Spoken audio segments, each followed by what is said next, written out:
नमस्कार।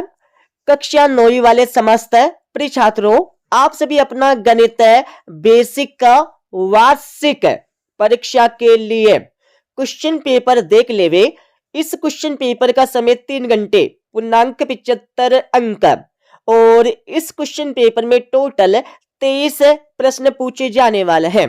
यह question paper आपकी परीक्षा में हिंदी एंड इंग्लिश वर्जन में आने वाला है।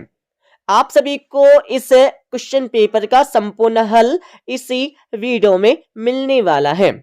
तो समस्त कक्षा 9वीं वाले प्रिय छात्रों, आप सभी इस क्वेश्चन पेपर में दिए गए सभी क्वेश्चनों को अपनी रफ कॉपी में हल कर लेवे और इस क्वेश्चन पेपर को पूरा देखने से पहले आप सभी इस वीडियो को आपके सभी दोस्तों के साथ शेयर कर देवे।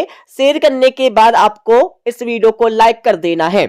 तो इस क्वेश्चन पेपर का आपका पहला प्रश्न दिया जिसमें सही विकल्प चुनकर आपको लिखना है, जो आपकी परीक्षा में 6 नंबर के पूछे जाने वाले हैं। जैसे कि आपका पहला दिया, निम्न में से परिमेय संख्या है। आप सभी को इनमें से परिमेय संख्या बताना है। तो पहले में आपको सही उत्तर लिखना है बी वाला, करने के अंदर 144। ठीक है, ये आपको पहले का सही उत्तर लिखना है। दूसरा आपका दिया, दूसरे में आप सभी को इसका मान यहाँ पर बताना है। तो 3 से 3 कैंसिल, तो इसमें सही उत्तर आपको लिखना है बी वाला 10। ठीक है, 10 आपको दूसरे का सही उत्तर लिखना है। तीसरा आपका दिया है, निम्नलिखित में से कौन सा बहुपद नहीं है। कौन सा बहुपद नहीं है ये आपको तीसरे में बताना है।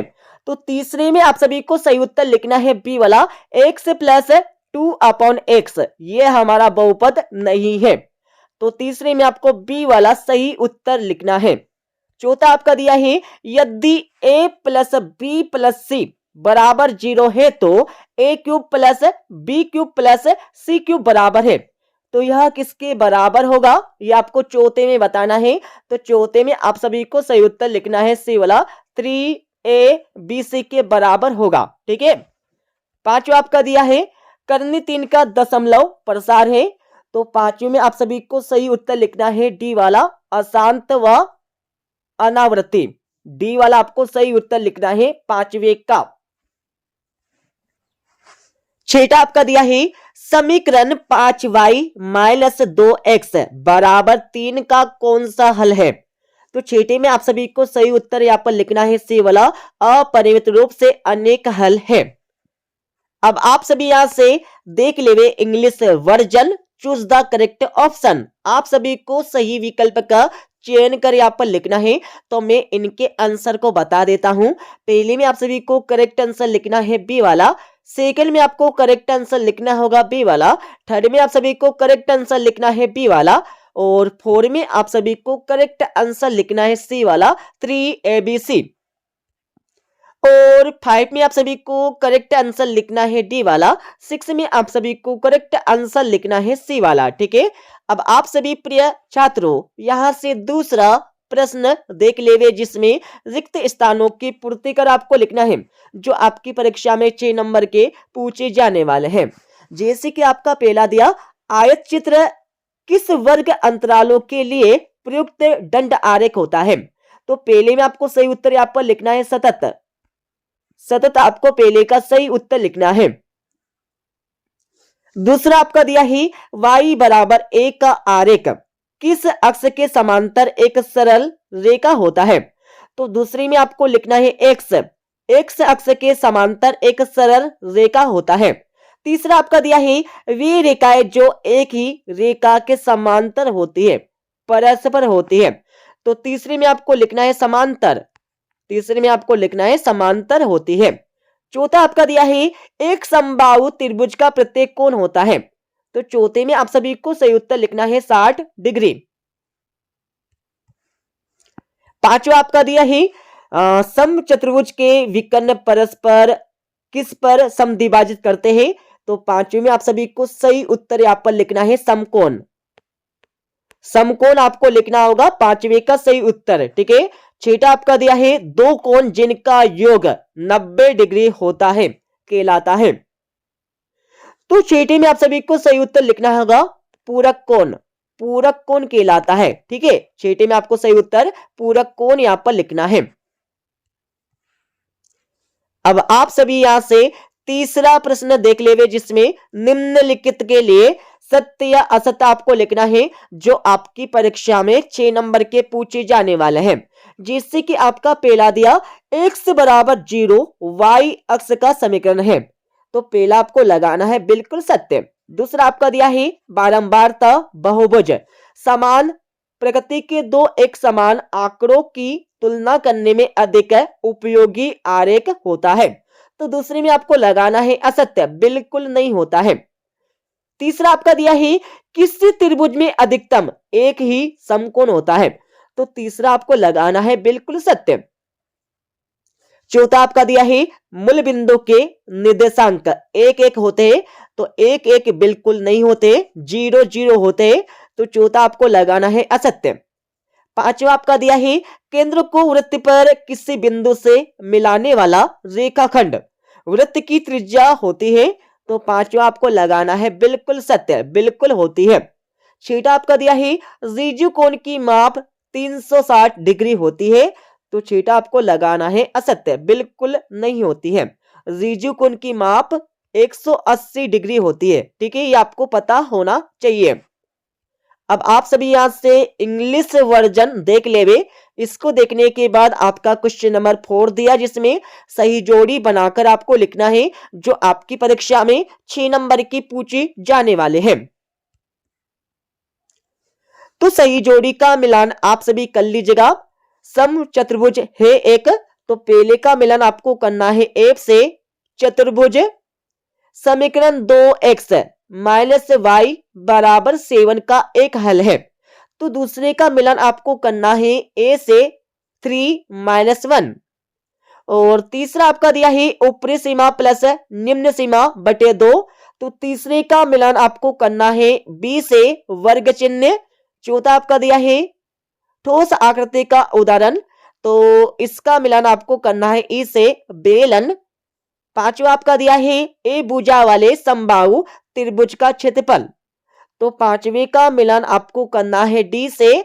और छठा आपका दिया है द्वितीय चतुर्थांश पर स्थित बिंदु है, तो छठे का मिलन आपको करना है सी से -3 + 1। ठीक है, इस प्रकार से सही जोड़ी का मिलान हो जाएगा। समझ कर पलटे वे।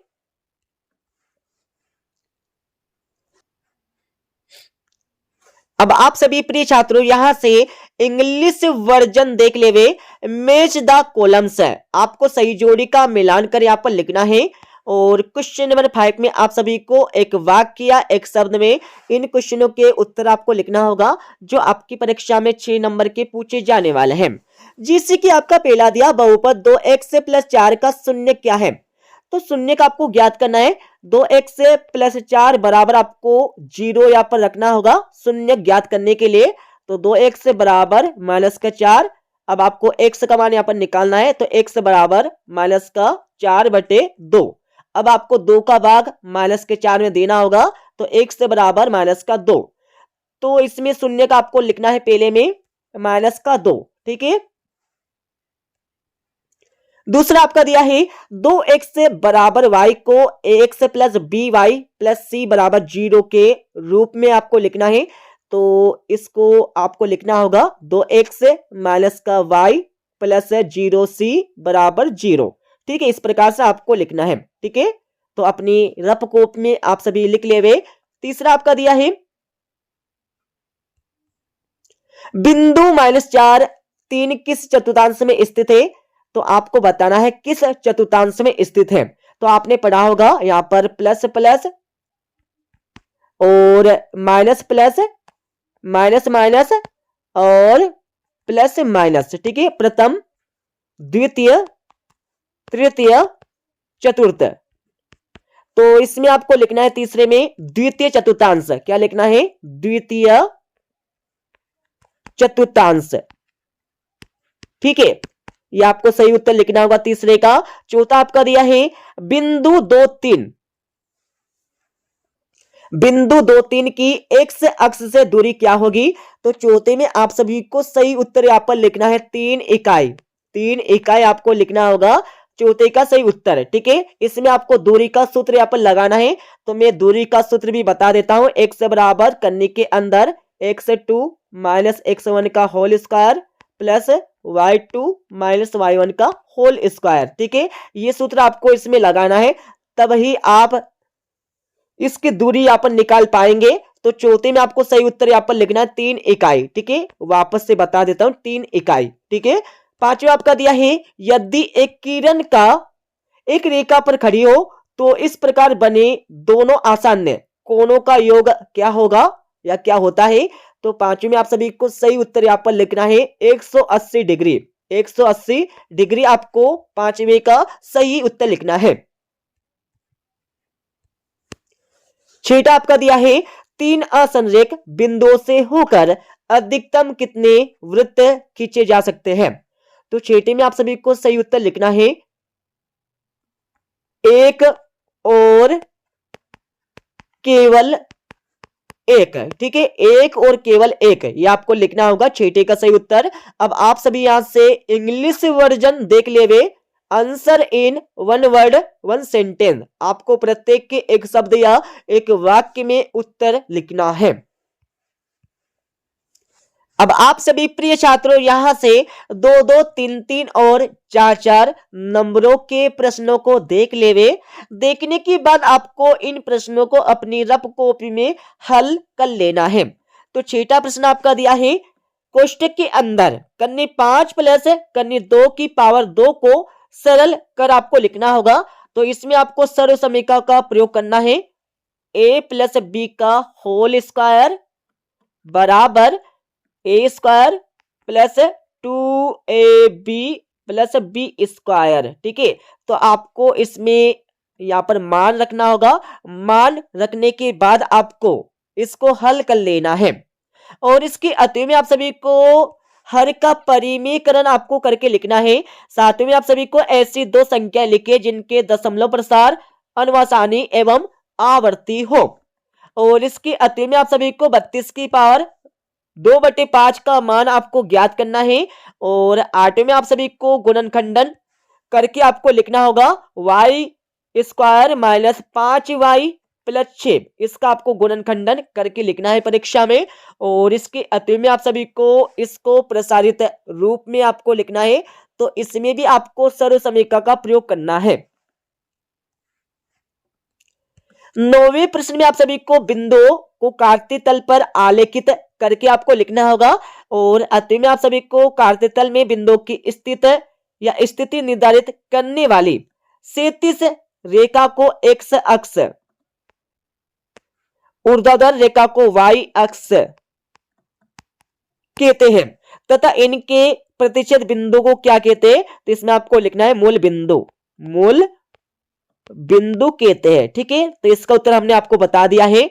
और अब आप सभी यहाँ पर 10वां प्रश्न देख लेवे, जिसमें इन बिंदुओं को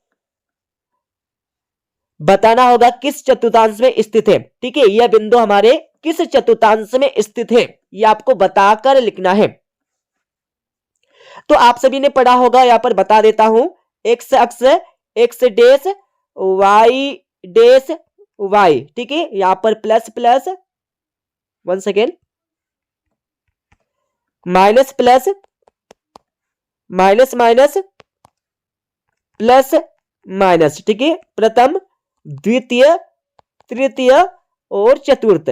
ठीक है, इसके माध्यम से आप सभी इन बिंदुओं की स्थिति को ज्ञात कर सकते हो। ठीक है, बता सकते हो कि ये बिंदु हमारे इस चतुर्थांश में स्थित है।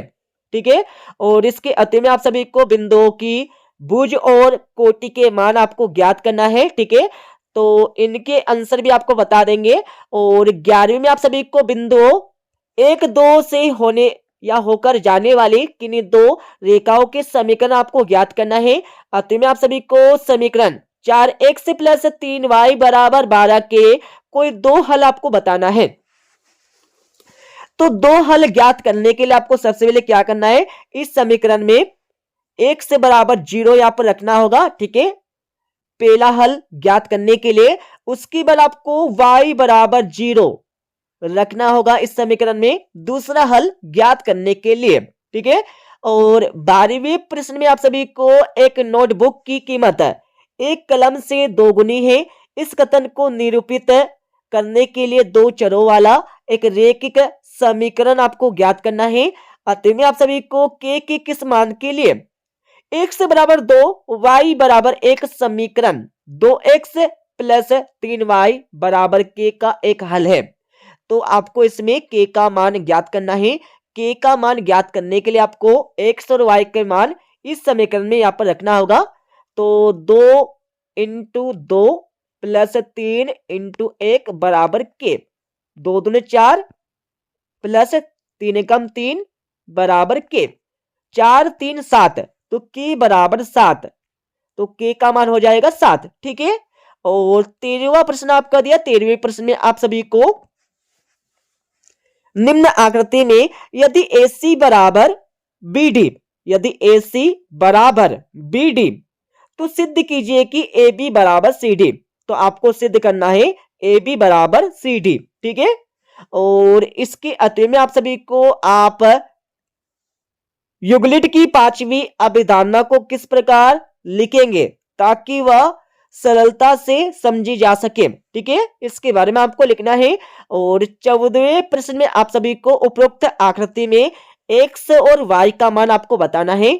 x और y का मान आपको बता के लिखना होगा। और इसके अतः में आप सभी को प्रतिवर्ती कोण को परिभाषित कर आपको लिखना है। ठीक है, प्रतिवर्ती कोण को आपको परिभाषित मतलब इसकी परिभाषा आपको लिखना है। और 15वें प्रश्न में आप सभी को यदि त्रिभुज ABC एक समद्विबाहु त्रिभुज है जिसमें AB बराबर AC, तो दर्शाइए कि कोण B बराबर कोण C। आपको इसको सिद्ध करना है कोण B बराबर कोण C। ठीक है। और इसके अतः में आप सभी को सर्वांग सम आकृतियां किसे कहते हैं इसके बारे में आपको लिखना है। ठीक है, जैसे कि मैं बता देता हूं, इस प्रकार की आकृतियां हमारी सर्वांग सम आकृतियां होती है, तो इनके बारे में आपको लिखना है। और 16वें प्रश्न में आप सभी को ABCD एक समांतर चतुर्भुज है कि कोण A 70 डिग्री, तो कोण B का मान आपको ज्ञात करना है। ठीक है, कोण A का मान आपको दिया है 70 डिग्री, तो आपको कोण B का मान यहाँ पर ज्ञात करना होगा। ठीक है। और इसके अतः में आप सभी को एक आयत का एक विकर्ण, आयत के एक तरफ 25 डिग्री पर झुका हुआ है, विकर्णों के बीच का न्यून कोण का मान आपको ज्ञात करना है। 17वें प्रश्न में आप सभी को यदि चंद्रमा का व्यास पृथ्वी के व्यास का लगभग 1/3 है तो चंद्रमा का पृष्ठीय क्षेत्रफल पृथ्वी के पृष्ठीय क्षेत्रफल की कौन सी भिन्न है ये आपको बताना है। अतः में आप सभी को 14 सेंटीमीटर व्यास, ठीक है, गोले का व्यास, 1 सेकेंड, गोले का व्यास, गोले का आयतन आपको ज्ञात करना है, मतलब V आपको यहाँ पर ज्ञात करना होगा। ठीक है, तो इसमें आपको सबसे पहले तो गोले का आयतन का सूत्र आपको पता होना चाहिए, तब ही आप गोले का आयतन का मान यहाँ पर निकाल पाएंगे। ठीक है। और 18वें प्रश्न में आप सभी को यदि एक समांतर चतुर्भुज की विकर्ण बराबर हो तो दर्शाइए कि वह एक आयत है। ये आपको दर्शाकर यहाँ पर लिखना है। अतः में आप सभी को दर्शाइए यदि एक चतुर्भुज के विकर्ण परस्पर समकोण पर समद्विभाजित करे तो वह एक समचतुर्भुज होता है। ये आपको दर्शाकर लिखना है। 19वें प्रश्न में आप सभी को एक राज्य के विधानसभा के चुनाव में विभिन्न राजनीतिक पार्टियों द्वारा जीती गई सीटों के परिणाम नीचे दिए गए हैं। तो मतदान के परिणामों को निरूपित करने वाला एक दंड आरेख खींचकर आपको लिखना है। और इसके अतः में आप सभी को एक परीक्षा में एक कक्षा के 51 परीक्षार्थियों द्वारा 100 में से प्राप्त किए गए अंक निम्न सारणी में दिए गए हैं। तो इस बारंबारता बंटन सारणी के संगत बारंबारता बहुभुज बनाकर आपको लिखना है। और 20वें प्रश्न में आप सभी को एक शंकु के आधार का व्यास 24 सेंटीमीटर और तिर्यक ऊंचाई 21 सेंटीमीटर है। इसका कुल पृष्ठीय क्षेत्रफल आपको ज्ञात कर लिखना है। अतः में आप सभी को 10 सेंटीमीटर त्रिज्या वाले एक अर्धगोले का, ठीक है, अर्धगोले का कुल पृष्ठीय क्षेत्रफल आपको ज्ञात करके लिखना है। और 21वीं में आप सभी को गुणनखंड प्रमेय लागू करके बताइए कि gx px का एक गुणनखंड है या नहीं है, ये आपको बताना है। और 8वीं में आप सभी को घनाभ जिसका आयतन नीचे दिया गया विमाओं के लिए संभव व्यंजक क्या है, ये आपको बताना है। और 22वीं में आप सभी को सिद्ध कीजिए कि एक वृत्त के केंद्र से जीवा को समद्विभाजित करने के लिए खींची गई रेखा जीवा पर लंब होती है। 8वीं में आप सभी को 5 सेंटीमीटर और 3 सेंटीमीटर त्रिज्या वाले दो वृत्त दो बिंदुओं पर प्रतिच्छेद करते हैं तथा उनके केंद्रों के बीच की दूरी 4 सेंटीमीटर है। उभयनिष्ठ जीवा की लंबाई आपको ज्ञात कर लिखना है। और 23वें प्रश्न में आप सभी को यहां पर उसने कुल कितना किराया दिया ये आपको ज्ञात कर लिखना होगा, ठीक है। और 8वीं में आप सभी को एक त्रिभुज की भुजाओं का अनुपात आपको दिया है और उसकी परिमाप आपको दी है, तो इस त्रिभुज का क्षेत्रफल आपको ज्ञात करना है, ठीक है। इस त्रिभुज का आपको क्षेत्रफल यहाँ पर ज्ञात कर लिखना है। अब मैं आप सभी को इस क्वेश्चन पेपर का A to Z सॉल्यूशन बता देता हूं। अब आप सभी इस क्वेश्चन पेपर का संपूर्ण हल यहां से देख लेवे, तो ये आपका 6ठे प्रश्न का पहला और 8वें का हल आपको दिया है, ठीक है। 6ठे के बाद आप सभी को 7वें प्रश्न का पहला और 8वें का हल यहाँ पर दिया है। और 7वें के बाद आप सभी को 8वें प्रश्न का पहले का हल आपको दिया है। 9वें प्रश्न का आपको 8वें का हल यहाँ पर दिया है। 9वें के बाद आप सभी को 10वें प्रश्न का पहले का हल यहाँ पर दिया है आपको। और 11वें प्रश्न का आपको 8वें का हल यहाँ पर दिया है, ठीक है। 11वें के बाद आप सभी को 12वें प्रश्न का 8वें का हल आपको दिया है, ठीक है, जिसमें k का मान आपको ज्ञात करना है। और 14वें प्रश्न का आपको 8वें का हल यहाँ पर दिया है। 15वें प्रश्न का आपको 8वें का हल यहाँ पर दिया है। और आप सभी को 13वें प्रश्न का हल यहाँ पर दिया है। 13वें के बाद आप सभी को 13वें प्रश्न का 8वें का हल आपको यहाँ पर दिया है। थोड़ा आगे चलेंगे तो आप सभी को 16वें प्रश्न का 8वें का हल आपको दिया है, पूरा ऊपर से लेकर नीचे तक, ठीक है। और थोड़ा आगे चलेंगे तो आप सभी को 17वें प्रश्न का 8वें का हल आपको यहाँ पर दिया है। आप सभी यहां से 18वें प्रश्न का हल यहाँ पर देख लेवे। 18वें के बाद आप सभी को 18वें प्रश्न का 8वें का हल यहाँ पर दिया है। और थोड़ा आगे चलेंगे तो आप सभी को 19वें प्रश्न का हल यहाँ पर आपको दिया है। 19वें के बाद आप सभी को 20वें प्रश्न का 8वें का हल यहाँ पर आपको दिया है। और आप सभी को 21वें प्रश्न का हल यहाँ पर मिल जाएगा। 21वें की बात थोड़ा आगे चलेंगे तो आप सभी को 22वें प्रश्न का हल आपको यहाँ पर मिल जाएगा। 22वें की बात आप सभी 23वें प्रश्न का 8वें का हल यहाँ से देख लेवे। तो इस प्रकार से हमने आप सभी को इस क्वेश्चन पेपर का संपूर्ण हल बता दिया है, ठीक है। मिलते अगले वीडियो में।